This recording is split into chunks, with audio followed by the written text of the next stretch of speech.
jadi masih ada wajah-wajah gitu gitu deh. Tapi kita bersyukur, puji Tuhan, sukacita sekali, ya kan? Karena akhirnya setelah berbulan-bulan kita bisa melihat wajah-wajah saudara kita terkasih, amin. Tapi tetap tahan diri ya, karena sudah terlalu padat langsung peluk gitu jangan, gitu ya. Tetap jaga jarak ya. Tetap jaga jarak. Nanti salamannya kita terus berdoa akan tiba waktunya corona hilang dari Indonesia, amin. Kita bersyukur pagi hari ini suatu sukacita yang luar biasa. Tuhan kasih kesempatan untuk kita kembali bersama-sama berkumpul di rumah Tuhan dengan saudara seiman kita, amin. Di pagi udah kebayangin kan tanggal 19 kapan nih gitu ya. Karena kita ada dalam satu keluarga, ya kan? Tanggal 19 kapan nih masih lama kalau pengen lihat dulu gitu ya, ada siapa. Tadi Pak Gembala bilang saya sukacita sekali nih. Harusnya dari kemarin gitu, karena memang dari pemerintah sudah mulai dibuka. Ya kita bersyukur, tapi hari ini adalah waktu yang terbaik yang Tuhan kasih buat kita. Yes, mari kita bersatu dalam doa. Bapak, kami begitu bersukacita punya Engkau dalam hidup kami. Terima kasih buat hari-hari yang luar biasa Tuhan. Terima kasih buat perkenanan Tuhan. Terima kasih buat penyertaan-Mu yang sempurna. Apapun yang terjadi dalam hidup kami lihat kebaikan Tuhan. Kami hidup dalam kemurahan dan anugerah Tuhan. Dan janji firman-Mu iya dan amin bagi kami. Sebab Engkau tidak pernah meninggalkan kami Tuhan. Dan itu nyata dalam hidup kami. Terima kasih kalau hari ini kami boleh kembali bertemu dengan saudara seiman kami di dalam rumah-Mu Tuhan. Waktu yang terindah. Terima kasih untuk satu kesempatan yang indah Tuhan. Terima kasih Yesus, terima kasih. Hari ini kami boleh mengangkat pujian kami bagi-Mu. Hati kami melimpah dengan ucapan syukur Tuhan. Mengingat setiap kebaikan-Mu yang kami rasakan dalam hidup kami. Kami bangga punya Engkau. Dan pagi hari ini kami mau berkata terima kasih buat karya salib-Mu yang sempurna bagi kami Tuhan. Hari ini kami ada sebagaimana kami ada semua karena anugerah dan kebaikan-Mu. Terima kasih Yesus, terima kasih. Biar pagi hari ini hati kami meluap dengan ucapan syukur kepada-Mu. Dalam nama Yesus semua kita berkata amin. Haleluya. Sekarang kita bagi berdiri. Yes. Haleluya. Kita Tuhan dengan hati bersyukur.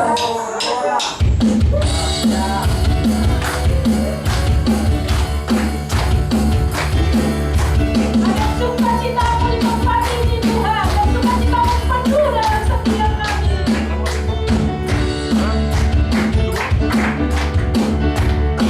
Masukkan hadiratnya dengan hati bersyukur.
Terima kasih buat pagi hari ini Tuhan.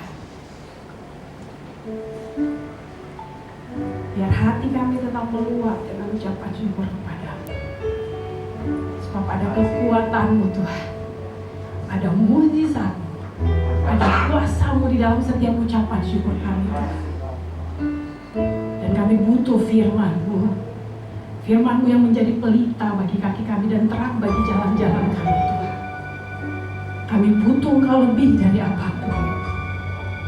Dan kami akan lihat ada begitu setiap pintu yang tertutup hari ini terbuka bagi kami Tuhan. Kami berjalan bersama dengan Engkau Tuhan. Terima kasih Yesus. Terima kasih Engkau kekuatan. Kau yang membawa kami terbang tinggi mengatasi segala yang ada. Terima kasih Yesus.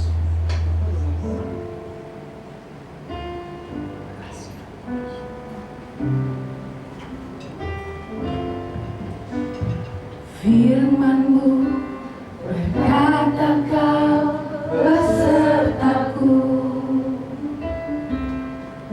maka kuat roh dan jiwaku. Tangan-Mu Tuhan selalu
pertolongan kita daripada Tuhan. Pertolonganku di tempat maha tinggi, ku mengangkat tanganku, aku berserah, kau nantikan, kau yang ku sembah, Yesusku, Rajaku. Sembah Tuhan, sembah. Ini nama. Oh.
kami rindu akan suaramu, pesanmu bagi kami. Berikan Tuhan kami makan dan minum roti dan air hidupmu. Apa yang dunia ini tidak pernah bisa berikan atau dijanjikan, tetapi daripada Tuhanlah janji hidup kami. Perkataanmu hidup bagi kami. Kami rindu Engkau Tuhan berbicara bagi kami yang ada di tempat ini maupun yang ada di rumah. Dalam kuasa-Mu, pemberitaan firman-Mu Kau teguhkan dengan tanda-tanda heran yang menyertai. Ketika firman-Mu diberitakan, yang sakit disembuhkan, yang terikat dibebaskan, dilepaskan seketika. Kami mengalami terobosan seketika. Terima kasih Bapa. Hanya di dalam nama Tuhan Yesus Kristus, mari sama-sama kita katakan amin. Dalam buat Tuhan Yesus. Puji Tuhan. Shalom. Shalom. Apa kabar? Luar biasa. Puji Tuhan. Amin. Kita mulai ibadah kita kembali di waktu atau masa new normal ini. Tetap kita ikuti semua prosedur demi kebaikan kita semua.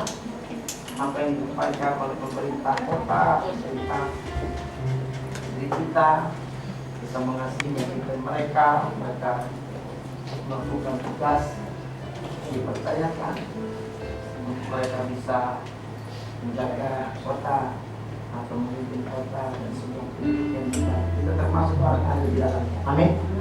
Saudara, waktu kita hari ini berkumpul di sini, firman Tuhan dikatakan 2-3 orang berkumpul dalam nama-Mu, aku hadir. Ya, saya berbicara hadirat, kemudian hadirat itu kemuliaan Tuhan itu membebaskan kita. Amin.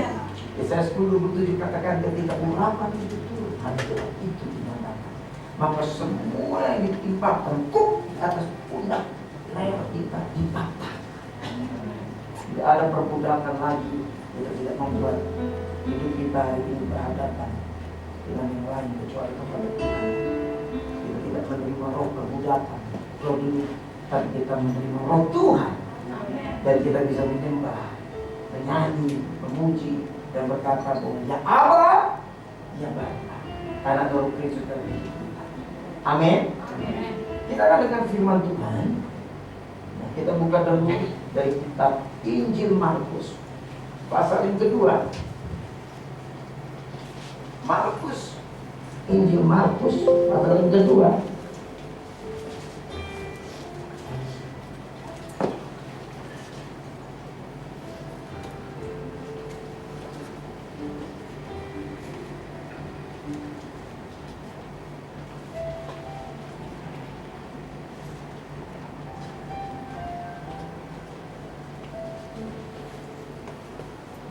Di sana perikop berjudul orang lumpuh disembuh.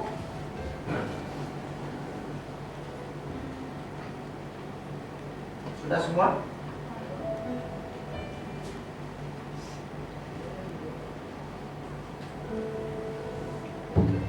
Kita akan baca bergantian, oke?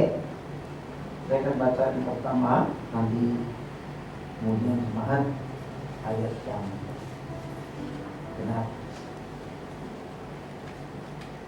Kemudian sesudah lewat beberapa hari, waktu Yesus datang lagi ke Kapernaum, tersiarlah kabar bahwa Ia ada di rumah. 2.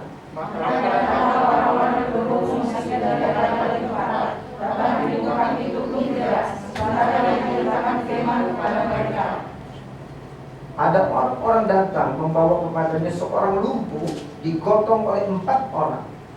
Tapi mereka tidak membawa kepadanya.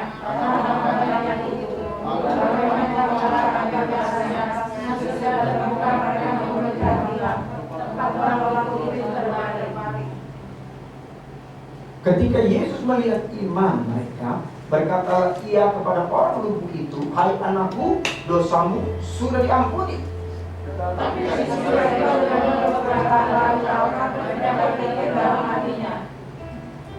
Mengapa orang ini berkata begitu? Ia menghujat Tuhan.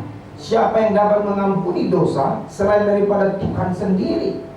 Tapi Yesus mengatakan dalam hatinya bahwa mereka berpikir demikian. Lalu Ia berkata kepada mereka, "Maka kamu berpikir begitu dalam hatimu? Manakah lebih mudah sudah mengatakan kepada orang lumpuh ini, dosamu sudah diampuni, atau mengatakan bangunlah, angkatlah tilammu dan berjalan. Tetapi supaya kamu tahu bahwa di dunia ini Anak Manusia berkuasa mengampuni dosa, berkatalah ia kepada orang lumpuh itu, Kepadamu kukatakan, bangunlah, angkatlah tempat tidurmu dan pulanglah ke rumahmu. Orang itu kepadamu sudah mengangkat tempat tidurnya dan batu berbuat di hadapan orang itu, sehingga mereka semua takut lalu memuliakan Tuhan. Katanya, yang begini belum pernah kita lihat. Yang begini belum pernah kita lihat. Kenapa mereka katakan begitu? Karena yang mereka lihat itu bukan perkara yang lazim, yang orang kebanyakan tidak bisa lakukan. Tetapi dia melihat bahwa perkara yang di hadapannya, yaitu apa yang Yesus lakukan, itu hal yang tidak biasa atau yang hal yang tidak lazim. Saudara dengar baik-baik dari firman Tuhan yang hari ini kita dengar. Yesus dikenal oleh banyak orang karena perbuatan-perbuatan ajaib yang menyertai pelayanan dia. Dan di cerita ini seketika orang mendengar bahwa Yesus datang ke Kapernaum dan ada di rumah. Seketika itu begitu banyak orang datang untuk bertemu dengan Yesus. Kenapa? Karena mereka tahu bahwa Yesus adalah orang yang diurapi, yang dipenuhi Roh Tuhan, dan sangat berkuasa dalam perkataan dan perbuatan. Di dalam cerita ini kita melihat, lalu ada 4 orang membawa seorang yang lumpuh dengan tilangnya datang menuju di tempat di mana Yesus itu ada, tetapi mereka dapat tempat itu penuh. Saking penuhnya, mereka tidak punya tempat untuk bisa masuk. Kita bisa bayangkan orang ada di dalam dan ada di luar. Mungkin sudah berderet-deret, sudah berlapis-lapis. Nggak ada ruang satu atau sedikit pun untuk mereka bisa masuk. Tetapi mereka tahu bahwa tujuan mereka ke sana adalah ketemu dengan Yesus karena ada kebutuhan. Apa kebutuhannya? Ada yang sakit lumpuh. Mereka percaya iman mereka kepada Yesus, maka mereka berkata bahwa mereka harus ketemu. Situasi yang dihadapi awal adalah mereka tidak bisa nembus karena ada begitu banyak orang yang menutupi mereka bisa masuk ke dalam rumah itu. Tetapi iman mereka itu mendesak karena mereka tahu hanya ketika Yesus dapat mereka temui, maka orang ini sembuh. Ini bicara tentang apa? Mereka berempat punya iman untuk kesembuhan rekannya atau mungkin saudaranya. Lalu Alkitab mencatat mereka naik ke atas. Nggak bisa dibawa, mereka naik ke atas. Dan ini baik-baik. Ketika mereka naik ke atas, mereka berbicara tentang apa? Mereka itu melakukan hal yang tidak lazim. Ke atas berbicara naik ke tempat yang lebih tinggi. Mereka kemudian membongkar atap rumah itu untuk mendapati Yesus, di mana mereka bisa masuk ke dalam rumah itu. Orang lumpuh itu dengan tilangnya diangkat ke atas, lalu mereka bongkar atap rumah, mereka dapati, oh itu Yesus. Lalu orang lumpuh itu diturunkan. Tapi mereka menurunkan orang lumpuh itu, lalu Yesus melihat katakan, hei, dosamu sudah diampuni. Bayangin, orang itu belum ngaku dosa, orang itu belum ngomong apa-apa, orang itu lumpuh. Bahkan 4 orang itu mungkin masih ada di atas lagi bawah, nurunin dengan tangan. Tapi waktu Yesus melihat apa yang dilakukan oleh mereka, lalu Yesus berkata, dosamu sudah diampuni. Perhatikan baik-baik. Bagaimana Yesus tahu dia itu orang berdosa? Tapi Yesus berkata begini, hei, kamu sedang masuk ke area di mana aku itu berada. Yesus berkata itu di tempat di mana dia tinggal dulu. Berarti 4 orang ini dengan iman membawa orang yang sakit ini dengan iman masuk ke dalam teritorinya Yesus. tempat di mana Yesus ada. Kau dengar? Alkitab mencatat di mana Yesus berada, di situ ada mujizat, tanda-tanda heran. Jadi tanda-tanda heran dan menyertai itu adalah hidup Yesus. Kenapa? Karena Yesus adalah firman yang hidup. Apa yang diberitakan Yesus adalah pesan yang dia dengar dari Bapa. Alkitab berkata, supaya kamu tahu bahwa aku ada di dalam Bapakku, demikianlah kamu ada di dalam aku, dan aku ada di dalam kamu. Jadi waktu saudara datang kepada Tuhan, saudara menghadap Dia, saudara mendengar firman-Nya, saudara datang dengan iman, saudara ada di dalam teritori sebuah tempat atau kehidupan di mana Yesus itu berada. Yesus katakan, aku berasal dari atas, aku berasal dari surga. Kamu berasal dari bumi, sebab itu kamu bagian daripada bumi, dan kamu berkata-kata dengan bahasa bumi. Yesus kasih tahu bahwa asalnya dia ada. Saudara mengerti apa arti mujizat, apa arti kesembuhan. Saudara, Yesus adalah Tuhan yang menciptakan langit, surga, dan menciptakan bumi, yang kelihatan dan tidak kelihatan, kerajaan dan singgasana, pemerintah dan penguasa. Jadi siapapun yang datang kepada Yesus, mendapati Yesus, maka apa yang rusak, apa yang hilang, apa yang hancur, itu akan kembali kepada gambarnya yang sama. Karena tidak ada satupun yang diciptakan Yesus, termasuk hidup kita, adalah gambar yang rusak. Jadi saya mau ngajak kita semua hari ini mengerti betul bahwa 4 orang ini dan orang yang sakit, secara geografis mereka tinggal di daerah Kapernaum. Dan secara geografis Yesus pun ada di sebuah rumah yang terletak di wilayah Kapernaum, seperti kita tinggal di Bekasi.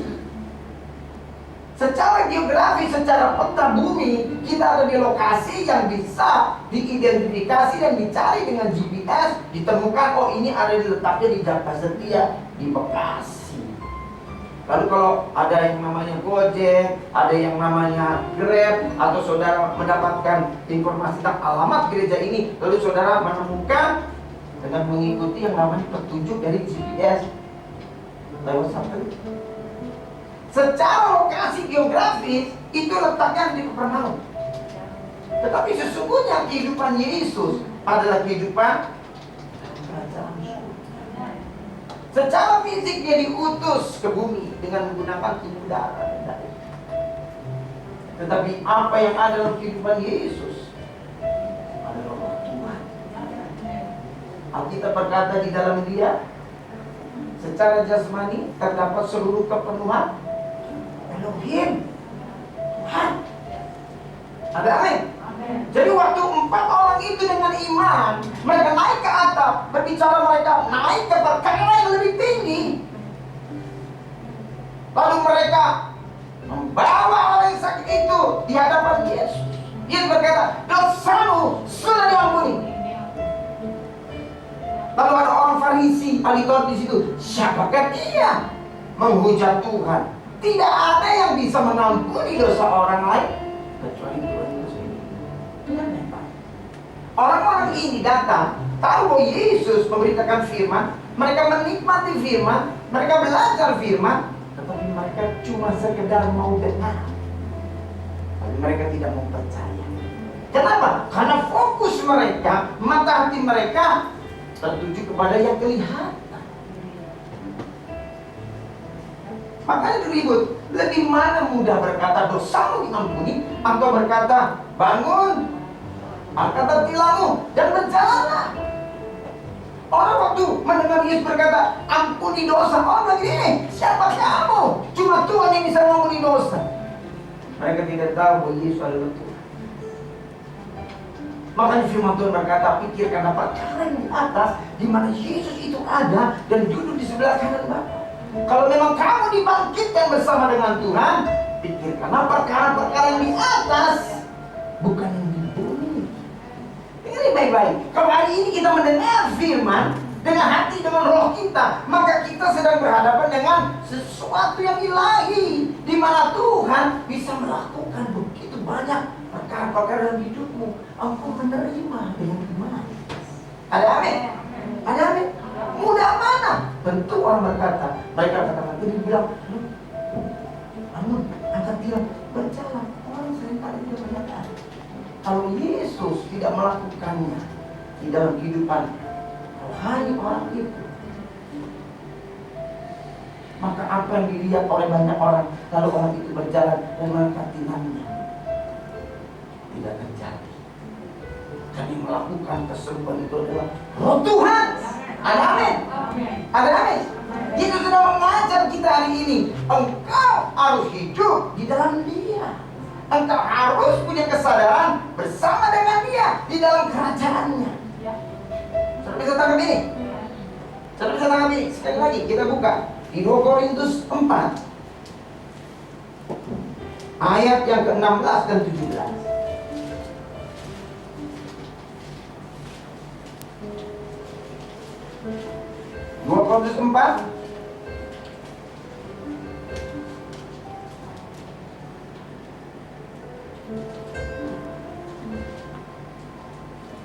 Sebab itu kami tidak tawar hati, tetapi meskipun manusia lahiriah kami semakin merosot, namun manusia batiniah kami dibaharui dari sehari ke sehari. 17. Sebab penderitaan ringan yang sekarang ini mengerjakan bagi kami kemuliaan yang kekal, yang melebihi segala-galanya, jauh lebih besar daripada penderitaan kami. 18. Sebab kami tidak memperhatikan yang kelihatan, melainkan yang tak kelihatan. Karena yang kelihatan adalah sementara, sedangkan yang tak kelihatan adalah yang kekal. Yesus adalah Tuhan. Dia Raja segala raja. Dia punya kerajaan yang namanya kerajaan surga. Saudara, waktu Dia ada di bumi, semua yang ada dalam hidupnya adalah hal-hal yang ada dari kerajaannya, dari kerajaan Bapaknya. Makanya dikatakan yang begini tidak pernah aku bisa melihat. Karena Yesus sedang memberitahukan, mendeklarasikan kepada banyak orang tentang bagaimana Tuhan itu bisa melakukan hal-hal yang ajaib. Lukas 1:37 katakan tidak ada mustahil bagi Tuhan. Maka Yesus dikenal adalah orang yang disertai dengan tanda-tanda ajaib. Karena Alkitab berkata, Tuhan menyertai, meneguhkan firman-Nya dengan tanda-tanda heran. Amin. Jadi waktu 4 orang itu datang dengan iman, mereka bawa orang yang sakit lumpuh itu di hadapan Tuhan Yesus. Lalu Tuhan Yesus berkata, dosamu sudah diampuni. Tuhan berkata, kamu masuk teritori saya. Maka apa yang ada dalam hidupmu, penderitaan badani, itu dengan apa yang kamu hari ini terima daripadaku, karena engkau masuk di dalam otoritasku, maka kamu sembuh. Maka kita berkata, disampaikan firman-Nya, disembuhkannya mereka. Ada apa ya Dani? Jadi saudara mengerti hari ini, yang kelihatan itu yang jasmani, yang materi. Yang tidak kelihatan itu yang rohani atau yang surgawi. Kita sedang berbicara yang rohani, yang surgawi. Yang dikatakan yang rohani, yang surgawi, itulah yang kekal, itulah yang sebenarnya. Paulus sedang membicarakan kepada banyak orang dari sudut pandang orang yang mendengar, yang ada sekeliling dia di bumi. Dia mau sedang berkata begini, yang kelihatan itu yang sementara, yang kelihatan itu bayangan dari yang tidak kelihatan. Pada waktu dibalik, dia hidup dengan hidup rohaninya. Yang kelihatan itu yang sebenarnya tidak kelihatan atau bayangan. Yang tidak kelihatan itu sebenarnya yang sebenarnya atau yang asli. Inilah yang saudara hari ini lihat, bagaimana pelayanan Paulus pun disertai tanda-tanda heran dan ajaib. Oleh Paulus, Tuhan melakukan mujizat-mujizat yang luar biasa. Kenapa? Karena waktu dia bertemu Yesus, dia bertobat, lalu dia kemudian melayani Yesus. Hidupnya sepenuhnya dia bersama dengan Tuhan di dalam sebuah kehidupan rohani. Ada amin. Bahkan kita berkata, dulu apa yang kau anggap rugi sekarang kau anggap untung. Bahkan dulu apa yang kau anggap untung sekarang kau anggap rugi. Kenapa? Dia menemukan harta yang berharga, yaitu Sang Pencipta Tuhan.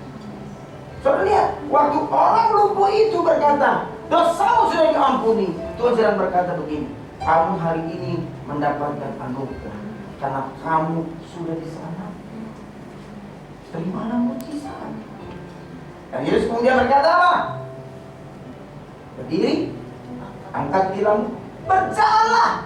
Nah, saudara dengar baik-baik. Waktu kita hari ini menjadi orang percaya, Tuhan mengajak kita hidup di dalam rohnya.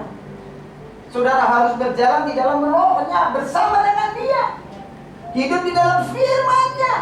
Dengan iman, saudara hidup. Karena semua sudah disediakan Tuhan. Alkitab berkata, yang kamu tidak lihat dengan matamu jasmani, telinga rohani, tidak timbul di dalam pikiranmu, sudah disediakan Tuhan. Semua sudah tersedia. Maka kita berkata, segala berkat surgawi telah dikaruniakan kepadamu. Termasuk kesembuhan. Ada amin. Kenapa ada mujizat? Kenapa ada kesembuhan? Kesembuhan dan mujizat itu Tuhan berikan untuk mengembalikan apa yang tidak seharusnya rusak kepada aslinya. Semua yang asli ada di dalam hal-hal rohani, ada di dalam kerajaan surga. Saudara lihat baik-baik. Waktu Tuhan menciptakan manusia segambar dan serupa dengan Tuhan, saudara pikir nggak kalau segambar dan serupa dengan Tuhan sempurna, bukan? Kenapa manusia kemudian sakit? Kenapa manusia kemudian mereka itu mengalami ada begitu banyak hal penderitaan, bahkan sampai mereka kekurangan? Dosa itu membuat manusia keluar dari tempat yang seharusnya mereka hidup.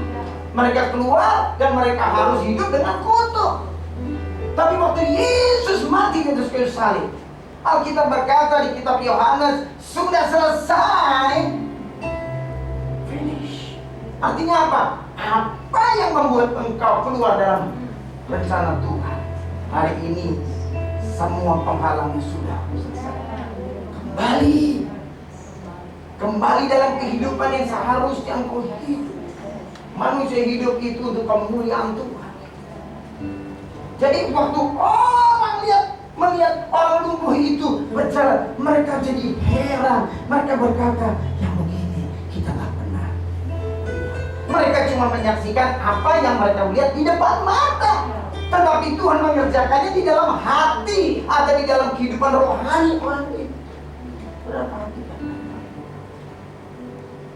Saudara perhatikan apa yang Paulus katakan tentang kehidupan di dalam kehidupan rohani. Apa yang Paulus terima dari Tuhan.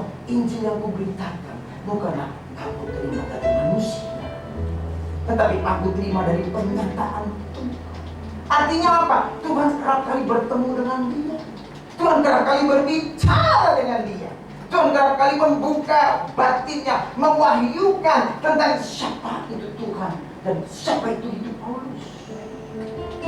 Saudara, saya mengajak kita hari ini mengerti bahwa apa yang ada saat ini dalam hidup kita, seperti ibadah kita hari ini, Alkitab katakan itu adalah bayangan dari apa yang akan datang, dan wujudnya adalah Kristus. Coba Kolose 2:17.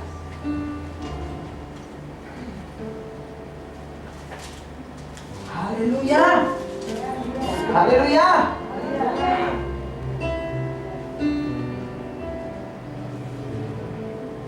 Kolose 2:17. Perhatikan. Semuanya ini hanyalah bayangan dari apa yang harus datang, sedangkan wujudnya ialah Kristus. Apa itu Kristus? Christ. Bahasa Latinnya Kristus, artinya yang diurapi. Yesus Kristus, Yesus yang diurapi. Kristus berbicara tentang Roh Kudus Tuhan. Jadi saudara perhatikan, waktu Paulus berkata yang kelihatan itu bayangan. Bayangan dari yang apa? Dari yang tidak kelihatan. Berarti yang tidak kelihatan itu sebenarnya yang berwujud, betul? Yang kelihatan ada sebuah bayangan. Perhatikan baik-baik. Tuhan sedang ngajari kita, dengerin baik-baik nih. Kalau kamu tahu bagaimana kamu hidup di dalam Dia, di dalam rohnya, maka kamu harus hidup bersama dengan Dia, mengerjakan segala sesuatu bersama dengan Dia, dan Dia mengerjakan bagi kamu. Pasti yang bayangan itu akan mengikut. Ini persoalan apapun dalam hidupmu, kalau engkau selesaikan di bawah, engkau akan selesaikan dengan semua kekuatan yang hilang. Tapi kalau engkau menyelesaikan bersama dengan Tuhan, dengan iman, kau menyelesaikan dengan Tuhan. Firman Tuhan berkata, yang datang dari surga dari atas mengatasi semua yang dari bawah atau di bawah. Amin. Sudah lihat sebuah benda ketika disinari seperti ini, lalu sudah bisa melihat bayangan di bawah. Bayangan itu ketika saudara mau geser ke kiri dan ke kanan, dia tidak akan bergeser. Kenapa? Karena itu hanya bayangan dari sebuah objek yang asli, yang kena dengan cahaya atau sinar. Saudara melakukan upaya apapun, bayangan itu tidak bergerak. Sampai saudara menggerakkan objeknya atau yang asli ke kiri dan ke kanan, otomatis bayangan itu akan ikut. Terus ngerti bahwa kehidupan rohani kita itu dahsyat sekali.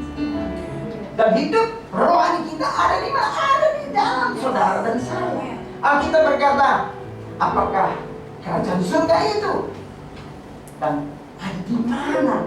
Alkitab berkata, dia ada dengan anak kamu, atau dia ada di dalam kamu.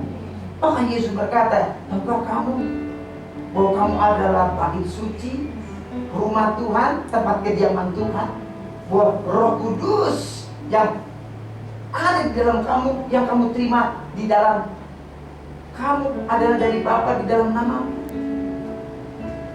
Muliakanlah Tuhan.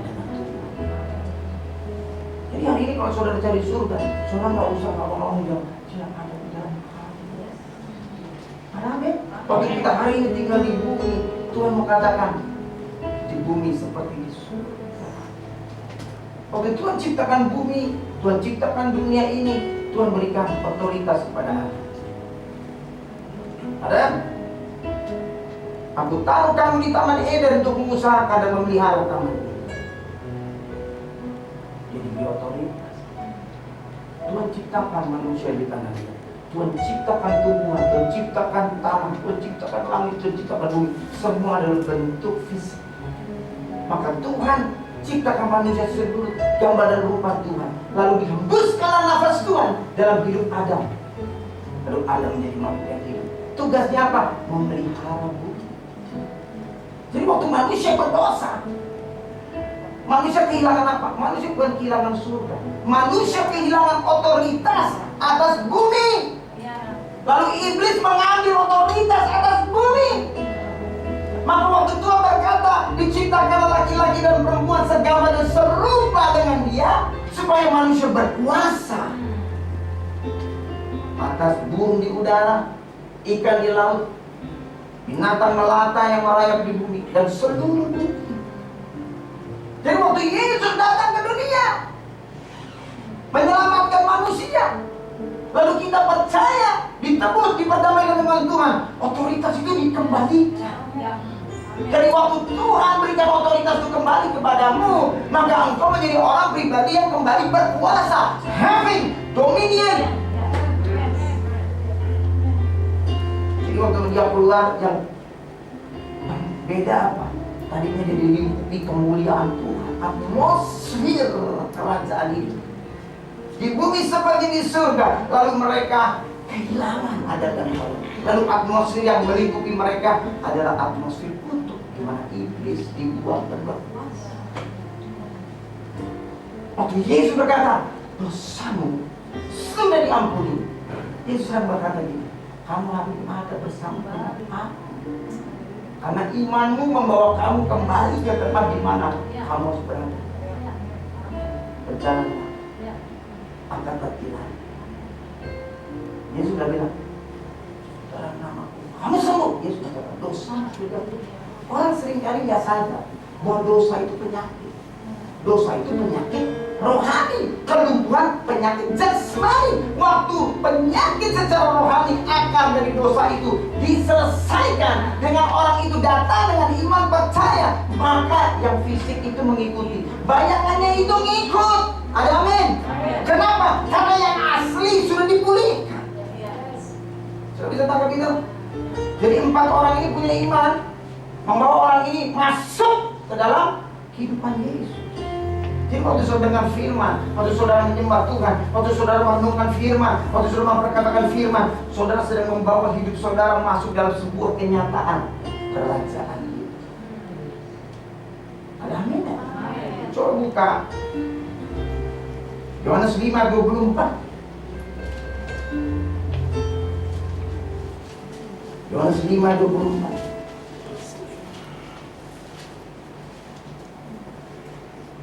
Firman Tuhan berkuasa, kehidupannya berkuasa. Kehidupan kita tidak sama lagi karena kita sudah hidup diselamatkan.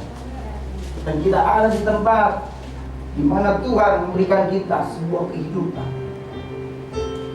Firman Tuhan berkata begini, Aku berkata kepadamu, sesungguhnya barang siapa mendengar perkataanku dan percaya kepada Dia yang mengutus aku, ia mempunyai hidup yang kekal dan tidak turut dihukum, sebab ia sudah pindah dari dalam maut ke dalam hidup.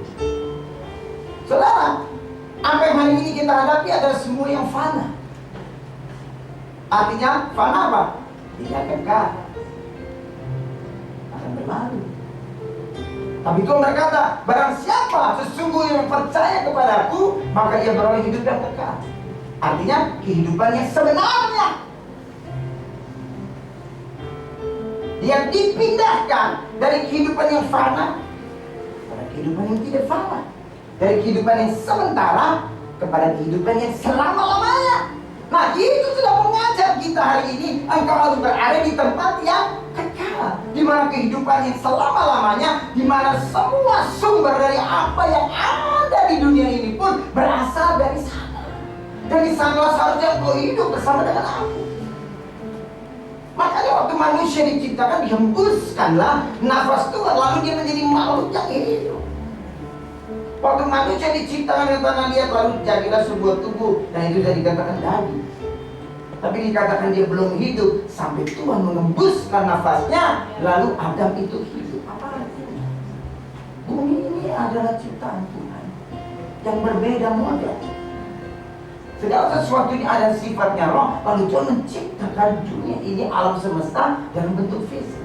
Makanya dikatakan yang jadi penguasa, yang jadi pengelola, yang orang punya otoritas, itulah kita juga. Tapi kita ini bukan darah dan daging. Kita ciptakan darah daging, lalu kita tinggal di dalam tubuh itu. Waktu manusia berdosa, maka yang di dalam itu meninggalkan. Tadi katakan Adam dan Hawa mati karena waktu ulang datang kepada Hawa. Bukankah seluruh buah di taman ini boleh kau makan? Hawa bilang boleh, tapi jangan yang satu itu, kita akan tahu. Itu pun pengetahuan baik dan jahat. Apa kata Tuhan? Karena kalau aku makan pasti aku mati. Kalau iblis berkata pula itu, kamu sekali-kali tidak akan mati, tapi kamu menjadi sama sekali. Iblis memperintir kebenaran, lalu manusia terpedaya. Waktu Hawa makan buah itu dan diberikan kepada Adam, mereka mati. Bukan keadaan fisiknya yang mati, tetapi roh mereka mati. Karena saat itu mereka makan, makanan mereka bukan lagi pohon kehidupan, bukan lagi perkataan Tuhan, tetapi mereka makan dari pohon pengetahuan. Kehidupan manusia berubah kesadaran dari roh atau iman mereka pindah kepada pikiran mereka. Jadi mereka sendiri. Maka manusia yang tidak diperbarui, maka orang yang egois. Jadi itu iblis punya kesempatan mengendalikan manusia. Waktu hari ini kita diselamatkan percaya kepada Tuhan, kita makan kembali pohon hidup. Amin. Amin. Kita harus makan pohon kehidupan. Manusia tidak hanya hidup dari makanan roti saja, tetapi manusia harus hidup dari setiap perkataan firman Tuhan. Hari kita ngerti bahwa apa yang ada di hidup kita hari ini, hal yang rohani itu penting. Sekali lagi saya katakan penting, karena kalau kita tidak makan, kita tidak minum, roh kita padam. Saudara mungkin punya kesaksian betapa saudara perlu berjuang untuk dengan firman dan baca Alkitab. Kalau saudara lihat gadget bisa puluhan jam, saudara bisa lihat begitu banyak. Dan dunia ini informasi yang saudara tenang-tenang, bahkan senang banget bisa berjam-jam sampai lupa makan, sampai lupa mandi. Cuma untuk apa? Untuk dengar gosip, untuk dengan berita-berita yang membuat saudara takut, saudara resah, saudara galau. Benar? Saudara, hari ini semua orang ketakutan. Kenapa? Karena yang didengar semua menakutkan. Apa yang ada dalam hidup manusia adalah apa yang dia pikirkan. Kalau saudara dengar semua menakutkan, maka saudara tiap hari takut. Coba saudara buka dulu ayat 3:25.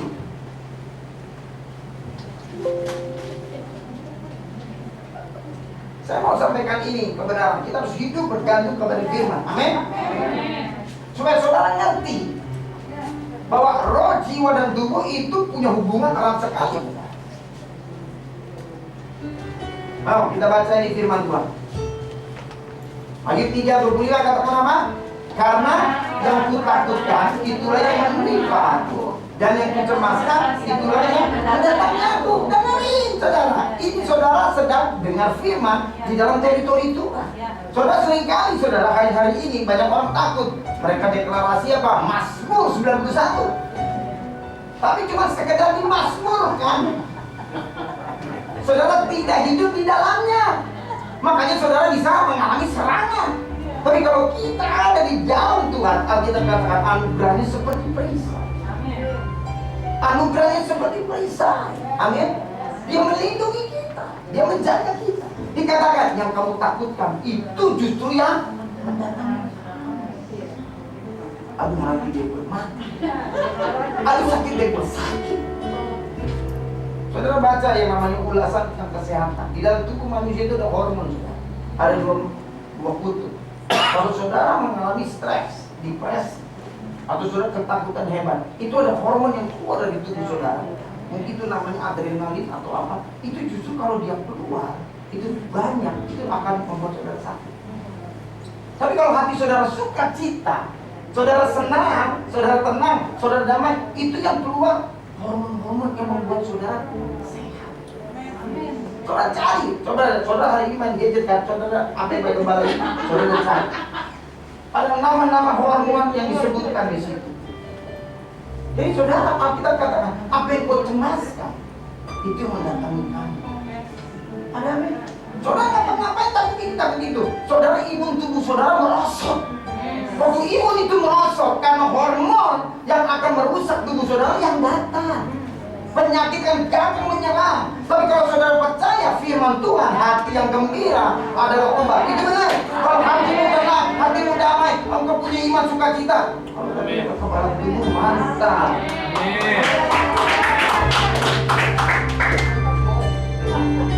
Coba buka sekali lagi Wahyu 21 ayat 7 dan 8.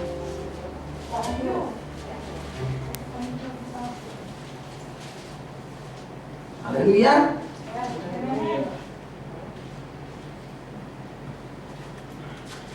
Kita baca ya ayat 7 dan 8. 3, 2, 1. Barang siapa yang memperoleh semuanya ini, dan aku akan menjadikan Tuhannya, dan ia akan menjadikan.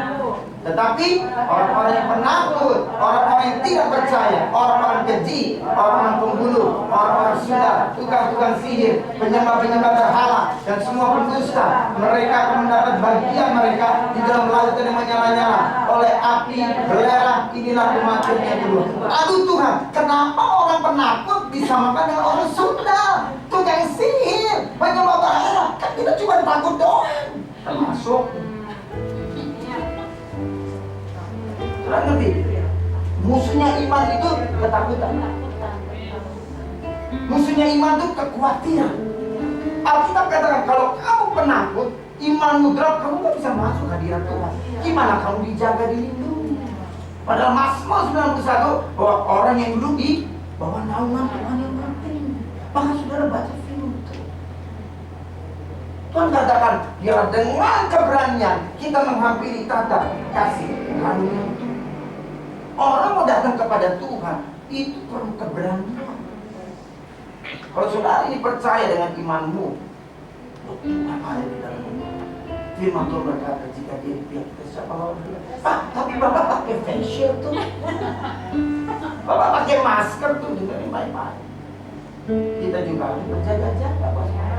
Tapi saudara, kehidupan kita yang ada di dalam itu harus menguasai kehidupan yang benar. Jadi saudara, hari ini jangan saudara berlebihan atau lebay. Ada saudara tidak kena matahari, saudara lihat orang pun takut. Kalau firman Tuhan ada di dalam engkau, dia bisa berfungsi sebagai obat, dia berfungsi sebagai pelindung, dia penjaga. Oh Pak, berarti saya tetap boleh? Boleh, tapi kalau di satu dikatakan pakai masker, pakai face shield, bawa yang namanya disinfektan. Tapi iman saudara berkata bahwa saudara baik-baik saja, karena saudara hidup dan tinggal di tempat yang berbeda. Ada amin? Biar saudara kita hari ini bangkit. Ibadah kita ini pertama sejak social distancing, new normal. Tapi saya mau kata,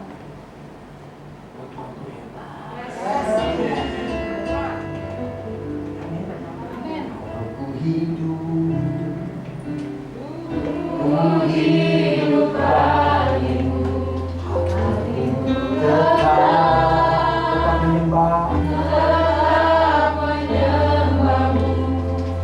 tak bisa menjauhkanku dari kasih-Mu. Aku hidup selama ku hidup Tuhan, selama ku hidup bagi mataku tetap memandang,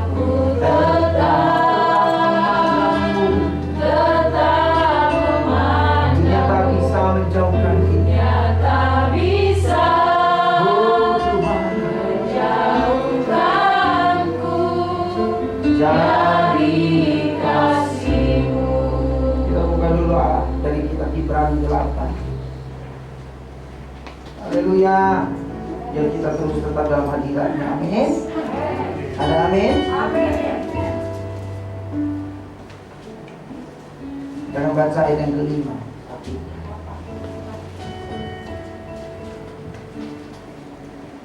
Ibrani 8 ayat yang kelima. Pelayanan mereka adalah gambaran dan bayangan dari apa yang ada di surga, sama seperti yang diberitahukan kepada Musa ketika ia hendak mendirikan kemah. Ingatlah demikian firman-Nya, bahwa engkau membuat semuanya itu menurut contoh yang telah ditunjukkan kepadamu di atas gunung itu. Di mana Musa ditunjukkan contoh apa yang dia harus buat di bumi, yaitu kemah suci, surga. Apa yang dia terima di dalam rohnya, di dalam kerajaan surga, dia lihat, dia perhatikan. Dan Tuhan beritakan, buat di bawah ya, buat di bumi. Oh, dia di bumi, dia mau membuat apa yang dia lihat di surga. Lalu Tuhan katakan, panggil yang namanya Aholiab dan Bezalel. Lalu Musa mengurapi dengan roh keahlian. Lalu mereka bisa membuat persis apa yang dilihat Musa. Tunggu siapa yang mengerjakan? Tuhan di dalam hidup Musa, Tuhan di dalam hidup Bezalel dan Aholiab.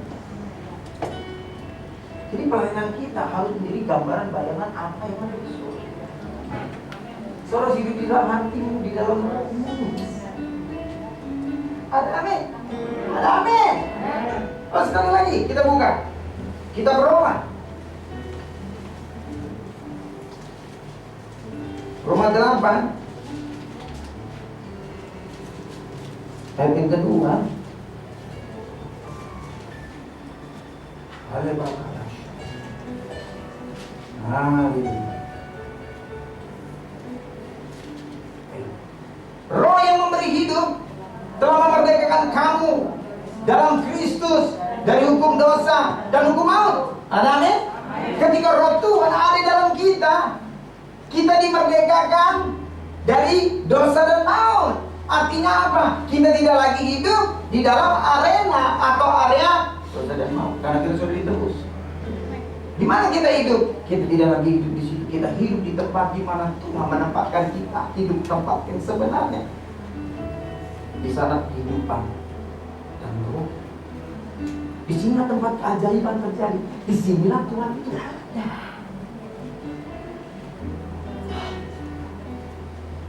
Korintus 3. Saudara ambil firman-firman yang lebih kita ya.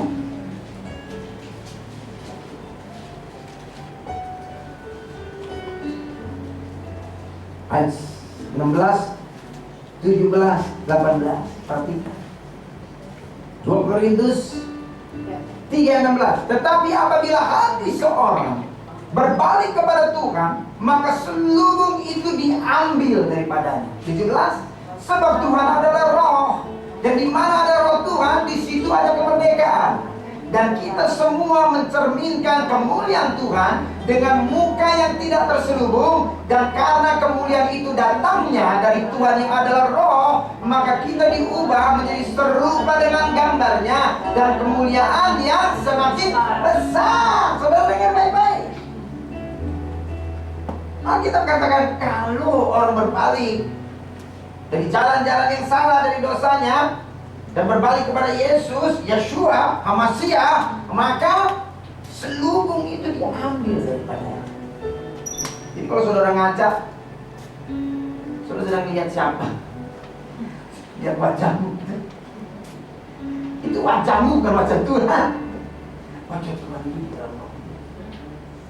Kalau kita datang kepada Tuhan, kita diubahkan menjadi serupa dengan gambarnya. Saudara akan melihat Yesus dalam hidup saudara. Ketika Yesus itu berkuasa atas hidupmu, berkuasa atas hidup kakimu, dan kemuliaan itu semakin hari semakin nampak, semakin besar. Jadi saudara ngerti bagaimana saudara hidup. Bertobat, berbalik kepada Tuhan, pindah kesadaran, pindah sistem. Dari sistem dosa dan maut, di sini ada kerusakan, di sini ada kehancuran, di sini ada kemiskinan, di sini ada sakit penyakit. Pindah di mana tidak ada itu semua. Karena itu semua tidak bisa hidup berlaku di tempat di mana Tuhan hidup. Karena di sana tempat yang sempurna. Jadi Pak, kita mendingan cepat-cepat mati. Tunggu dulu, enggak. Kamu diutus untuk berkuasa di bumi. Tetapi otoritas itu, ketika itu kembali kepadamu, maka yang ada di sini dia tunduk atas otoritas. Maka Yesus berkata, ketika engkau punya iman sebesar biji sesawi, kau berkata gunung itu pindah ke sana, dia akan pindah ke sana. Kalau kamu percaya, asal kamu tidak pindah, asal kamu tidak pindah tempat, tapi kamu tetap ada di mana tempat itu kamu ada, itu dengan imanmu. Apa yang kamu doa, kamu mohon, itu terjadi.